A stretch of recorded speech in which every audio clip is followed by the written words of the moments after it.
tem nada a ver. Eu não mando em você, mas ainda choro quando alguém comenta, não quero saber.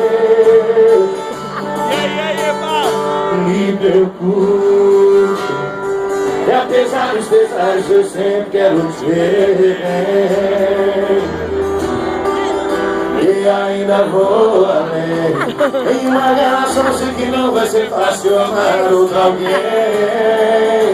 Quero ver você assim. E hoje, mesmo separado, sinto que seu corpo ainda é meu. Às vezes escondo e faço de tudo pra ninguém notar que eu vivo envolvo por ti. Tem semanas que às vezes sofro bem as recaídas.